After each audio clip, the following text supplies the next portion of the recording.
Well, I just want to say hello. Good afternoon. This is Pastor Willie. I want to welcome you to another edition of Kingdom Fundraisers Live. I know I'm about a minute late. The day that happens when you're looking at the clock and you're trying to pull things together.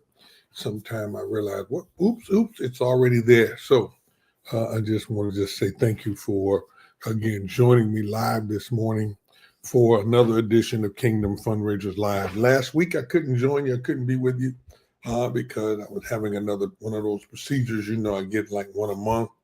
And so I was in there last week, and it was actually right at the time we were supposed to be live. So let me thank you, Brother Mark, my co-host, my VA, him and his wonderful wife, Doris. I want to thank you guys for being a part and keeping up with me and for me and allowing the people to still be able to get what they come for. Last week, there he is, Mark. There he goes, my brother right there. Good afternoon, my friend.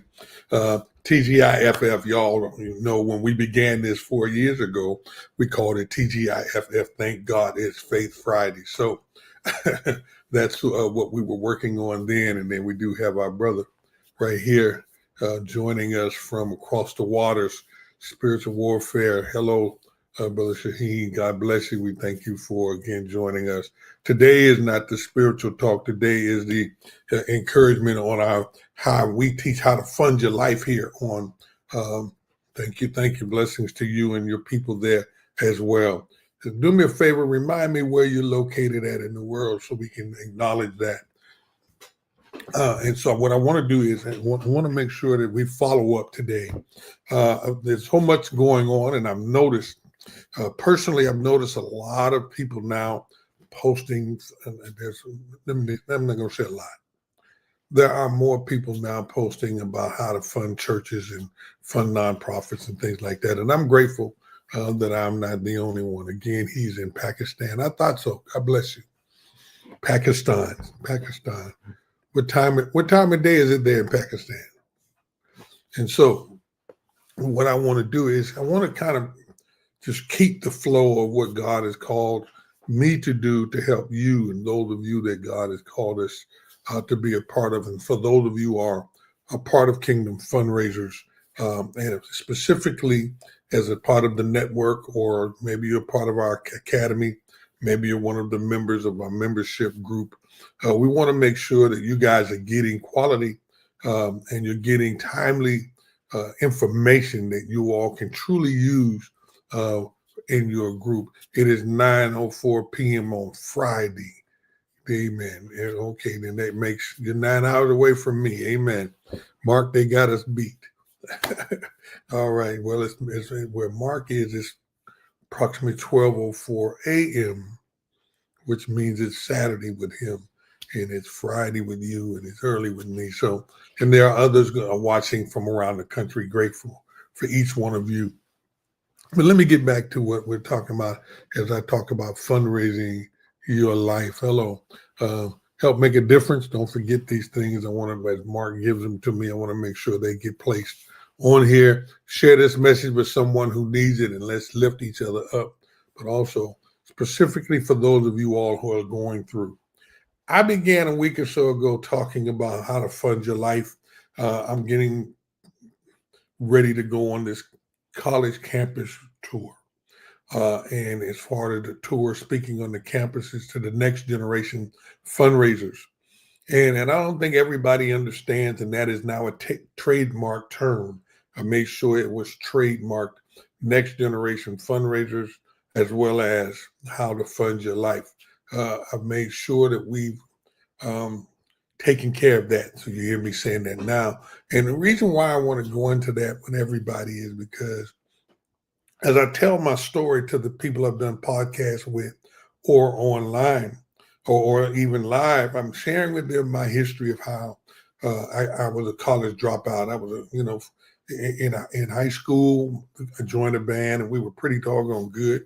Got a chance to do some major traveling for years as a grown-up. But when I came out of high school, my dad and them wanted me to go to college. It was either go to college, go to military, get a job. You're going to do something. You're not going to be lazy. but he acknowledged my music talent. They were very, my father and my mother and my grandparents were very supportive of my musical talents. And so I went to college thinking I was going to do well in college. First off, honestly, I signed up to join the military and it got in a car accident and hurt my leg, so I could not get into the military. I was actually going to auditioning for the Navy, the military band, the Navy band. That was my goal, to be in the Navy and to be a part of the military band. I just thought that was honorable. I did ROTC in high school, and so that was part of my desire and goal. Got in a car accident not long before I graduated, or was it right after I graduated? And I was not allowed to go. And so I went into college at Youngstown State University. And believe it or not, I became a college dropout. What I thought I knew in music in high school was not enough to carry me through. I didn't know enough theory, knew how to play. I could read decently, but the theory of music was not something I learned. And so as a result, I dropped out. But thank God I did have the skill of playing music and was in a band. And we decided to go on the road. And going on the road, I did okay. We played with some professional groups, opening for professional groups in Vegas, traveling all across Canada as an opening act. Did well. But at some point, I tell this in the story, my wife wanted me to come home because she was raising the children, 4 children on her own. And I did. I came home and my goal was to do that. And guess what, y'all? I didn't have enough skills to really bring in income. All I knew was music. And so you guys watch me as I tell this story. All I knew was music. And so music was not enough to carry me after I came back home, and I went from job to job and job to job. Still had an addiction that I had not surrendered to. And eventually I got in some trouble. And that trouble led me into jail. While in jail, God spoke to me and He delivered me, and I got out. I got out of a situation without having to spend any time and an awful lot of money. And that changed me, because when He called me, I knew I had to change my life. And I began to go to Bible college and start to study the Word of God, got involved in the church. And in the year that my dad died, I accepted my call into the ministry. And even in that, I still didn't have enough to go on. I was trying to grow my life. And really, watch this. My whole goal at that time was to learn how to fund music, college, the band, coming out of the band, going into different jobs. I was learning how to fund my life, just like many of you are doing today, learning how to fund your life. You go to college, you end up as a dropout, or you go to college and the job that you're going to college to learn is not available when you get out. The way the way the economy and things are today, all of us are learning how to make shifts in order to learn how to fund our life. And that's how I began this conversation a couple of weeks ago. I just told a little bit of my story for you all to understand. Learning how to fund our life, it doesn't matter. I'm teaching the next generation individuals now, but I'm talking to many of you all and many of the people that I support in fundraising and grant writing. We're all doing the same thing. Many of the new funders or new grantees, they're writing grants to help put into their own funding opportunities salaries for themselves. We got one here in Brevard County, the young lady with their organization. It's the first time she had a full salary from the grant, $1.5, I believe, $1 million grant. She's able to fund her life now. The other individual out of Georgia, out of Tennessee, just got a $1.9 million grant. Guess what? She's now able to fund her life. The individual out of Illinois, Springfield, just got a $960,000, $969, I believe, $1,000 grant. She can help fund her life. And there are others this year that we're partnering with to help them fund their life, fund their ministries, fund their vision, and fund their goals. And we can do the same thing with you. But there are certain things that each one of us, come on, somebody, there's a few things that each one of us need to know in order to learn and how to fund our life. And so I've created, Brother Mark, this week, and I'm always writing and reading. I spend a lot of time writing and reading, and I keep coming up with these ebooks and these manuscripts. I'm going to release probably 3 or 4, preferably soon. I'm waiting on something to come through so that Mark and I can get these things done. My original book, Teaches How to Pray, that hardback soon. But there are the other ones that I want to make sure that you get access to. Fundraising Made Simple. I want you to have access to that real soon. And now we have the 5 R's for successful fundraising. That's already on my webpage. You can go get that now.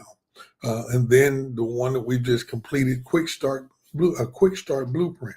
And I have others that I just haven't released. I've talked about them, but I hear God saying, get them in the marketplace so that your people can really go online and get these things to help them fund their life. And so I just completed it's a 15, really only about 15 pages, a PDF.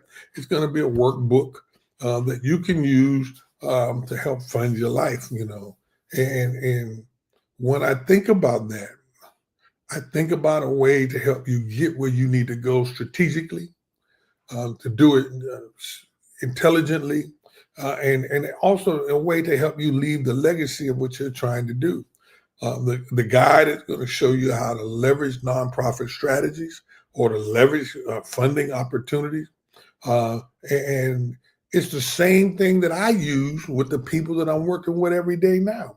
I use it to help build the legacy, expand the capacity, and really to fund the future that God has planned for you. So let me give you a couple ways we do that and some steps.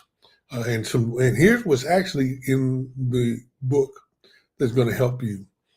Section 1 of the book talks about the shift we need to make. The blueprint or the QuickStart blueprint. And really, let me tell you what it's really called. Leveraging nonprofit strategies to sustain legacy, build capacity, and fund your future. I had to write that out because I didn't want to forget that. That's what it is. Leveraging nonprofit strategies to sustain legacies, build capacity, and to fund your future. And that's how we want you to help fund your life. So the first section of this guide, Brother Mark and everybody, it's the shift we need to make. Let me start by saying this. You weren't called to struggle. You were called to steward. Did it make sense to you? Many of us struggle in funding our life. Many of us struggle, and I do too. Many of us struggle in funding our life. I'm not one of those $500,000 people online, and I have a consistent cash flow. I have a consistent income, and I'm grateful for that. And Lord, it would be great for me to have $100,000 a month. I'm not going to lie to you. I'm not one of those. But I am one that can show you how to have a consistent cash flow so you can fund your life, so you don't have to be worried about one thing after another. And we do that by realizing that you weren't called to struggle, but you are called to steward. And some people say, well, why would you be so transparent? The truth is, there are a lot of people online sending you information to tell you how to become this $100,000, a month individual. And believe me, many people can help you do that. I'm being transparent and honest. I'm going to give you tools that will get you there. Now, how you get there and if you get there is going to be up to you. I'm going to give you tools to get there, but how you get there and when you get there is entirely up to the work that you tend to put in, because God did not call you to struggle. He called you to steward. And one of the biggest lies the enemy tells you and me, especially as we do faith-based work, is the lack of, it is the lack of, that lack is holy. That lack is holy. It's okay not to have, but no, sir, God didn't call us to walk in wisdom. God called us, to walk in wisdom, but not in burnout, and to build strategy, not just sweat. So what we're doing today is I want to help every leader, every pastor, every visionary who has a gift. but not the structure. The passion, but not the platform. And the calling, but not the capacity. So let's change that. How about that? How you feel about it? Let's walk through the QuickStart blueprint. Section 2 talks about the foundational principles. 3 principles, and then I'm going to be done. This QuickStart blueprint has 3 simple principles. And remember, everybody, when I do these things on Fridays, I want to give you things you can actually use. You can put them to work. The first principle is sustained legacy. We must build with the future in mind. And that means asking, what am I passing down, not what I'm building up? And not just what you're building together. It's what you're planning on passing down to your family, to your friends. I told someone yesterday at the church in a meeting, it's interesting, the pastor, when we gave some documents to the pastor, he told my wife, you guys are holding back all of that stuff you got to offer. I don't really believe I am. I hope I'm not. And if he sees something I'm missing, I want him to tell me. But all that I do have, all of this knowledge and the blessing that God has given me, I don't want to take it to the grave. So my goal is to build, is to really pass down this information that God has given me, how to do these different things that will help you fund your life. So remember, the legacy is not about success. It's about the succession. It's not just the success. It's the successor. Who can pick up the baton when I'm done? Who can pick up the baton when my season shifts? Did that help? Is that making sense? So for many of us faith-based entrepreneurs, for you nonprofit leaders, this means using organizational structures like the 501c3, like having your advisory board and documenting systems to ensure your work can live beyond you. Having the systems in place. I'm training a young lady now on many of the things that we're doing, even how to, one of the boards that I'm on here at my church, we're working on a 20th anniversary celebration to raise $50,000. I'm showing her all of the tools that we use to help raise funding for organizations like that in the past. I'm just giving it to her. And as a part of learning, I'm asking her to help me do some onboarding with other people. But what is that? Not just for me. She's going to get paid for it, but it's going to give her some tools to what? Fund her life. So, maybe you're teaching or feeding or training or mentoring, but the systems you need to be putting on paper, you need to turn your mission into a model. That's what I've done with Kingdom Fundraisers. What I'm doing, it's a model that you can duplicate and you can go do yourself. How? You want to alter some things. You want to make some of these things, these tools that I give you week after week after week. You want to take some of these tools and you want to make them work on your behalf. But the goal is use them. What good is all this teaching if you don't take it to use? So the first principle, the first foundational principle to your QuickStart blueprint is simply sustained legacy. How are you going to go from success to succession? What happens and who's going to be there to pick up the baton when you shift? See, God may do a shifting in you. Here's part of that fundraising your life idea. You're young, then you're old. In between there's a dash. And what do you do with the dash? How do you build your legacy? Come on now. How do you build your legacy and live your life that somebody else can see what you've done and be willing to duplicate what you've done? Bible teaches us to go make disciples. Hello, somebody. And so if I'm going to make disciples, that means there need to be these principles embedded in me that somebody else can say, hey, I want to be like that. I want to do what you do. I want to learn what you learn. I'm humbled by people that ask me to help them. So we want to build a legacy. Then the second thing you want to do is build capacity. Let me say this plainly. Your gift is not the problem. Your infrastructure is. Your gift is not your problem. your infrastructure is. Too many visionaries are operating on fumes because they're not caring, because they've been carrying too much all by themselves. I'm a witness. Capacity is built when you have a clear team or support system. Capacity is built when you have secured paperwork, nonprofit filings, business license, all of the tools that the government and whoever might fund you may ask for. That's why I qualify every client that I have. I will not take a client until I've at least qualified them for funding opportunities. I want to make sure that all of your documents are already in your database or in your file cabinet. Why? So when the funder is available to you, you're not searching for stuff. You already have what? Secured paperwork. You already have your system in place. So capacity is what? A clear team or a clear support system. It's secure paperwork, but it's also funding strategies and tracking tools. I just created a set of tools for two things that I need to do here in Melbourne with the MCDC that I'm working with here. I created a new tracking tool because guess what? Even I make a mistake. I made a mistake in February that I'm now correcting. And in order to correct it, I had to have the right tools because I didn't create it for that organization. I have them for others, but I didn't have them for that. Sorry, I'm being transparent, being real. I'm not going to be one of them online and tell you won't make a mistake every now and then, because you will. But don't let the mistake define you. Okay? Capacity is built when you have a clear team or system, secure paperwork, funding strategies, and tracking tools.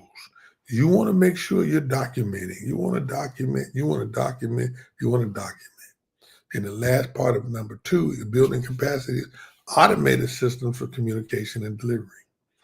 Your email list, your email system, your social media posting and having people DM you, having them respond to you. I use Candidly where you can schedule, and we'll be posting that before I close. I use Candidly why? To help you be able to post. All right. And the third thing I want to make sure I get to before we close out today is fund your future. I have totally revamped almost everything I do in Kingdom Fundraisers Academy, the Kingdom Fundraisers membership, the Kingdom Fundraisers network, to help people understand this vision of mine, this heart of mine, is to help you fund your future.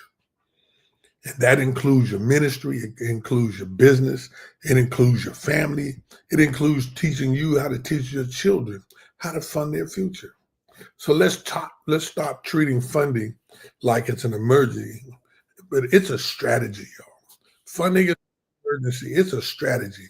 And when you sow wisely, you'll weep sustainably.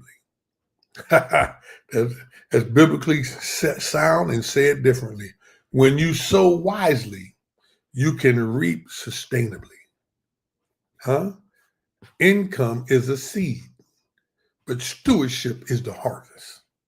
And when you treat every book, every course, every training, every workbook you create as a kingdom asset, y'all, you're creating financial legacy. Can I repeat that one? Income is a seed, but stewardship is a harvest. And when you treat every one of your books or your courses or your training or your workbook and that you created for it, actually you've created it as a kingdom asset, you're now creating a financial legacy. Give you an idea. The CNA workbook Ellen and I just created, the 5 R's of successful fundraising, the Kingdom Fundraiser membership. There aren't just programs. There are recurring income, resource streams, and future-proof impact. You have something in your hand that you can package, you can license, and you can multiply. I know you do, and we want to help you do that. And using these 3 principles, you can fund your life. So let's take action. I want you to take the next step, not tomorrow, and don't wait till Don't wait till tomorrow, but let's do it today. Go download. I'm going to send you, I'm going to post my QuickStart Blueprint Guide. It's a 15-page resource that walks you through everything we just talked about and gives you the space to plan your next step. I'm going to have it posted for you in the next 48 hours. Hello. I'm finishing it up now. Trust me, I told you I just completed it, but I need to get it in the hands of Brother Mark so he can make sure it's correct. I always have someone proof me, and he and his wife are my proofers. And you can use it as a workbook and outline for your next meeting or your blueprint. You can use it for yourself to get to the goals that you're trying to set. I believe God wants you to fund your life, and he's giving you the strategy to do it. DM me the word blueprint, y'all. DM me, go to my Facebook page, and DM me the word blueprint. And I'll make sure that you get the link so you can get your free copy. Is that all right? We're going to offer this copy free for 10 days. So today is Friday. And when I come back in 2 weeks, that's going to be like the 27th of June. This offer will be gone. Love you guys. Thanks for putting up with me today. I really want to make sure that you guys understand how to fund your life. So let me go over them one more time. I want to make sure you get them. Thank you, Brother Mark. I don't want to leave anything out. Here are the tools to help you set your goals. Sustain legacy. You got that? Legacy is not just about success. It's about succession. You want to build capacity, right? You know you need to make sure you're doing that so you can fund your future, right? So income is the seed, but stewardship, that's your harvest. Don't forget, DM me, Blueprint, to get your free guide. That's good for 10 days, y'all. That's good for 10 days. And I'll make sure you get what you need to build your legacy, to fund your life. Thanks for joining me. I look forward to seeing you this time next Friday. And when you do, I'll be looking for some testimonies from some of you all on how you learned some new principles, how to fund your life. Love you, and ain't nothing you can do about it. I'll see you this time next week.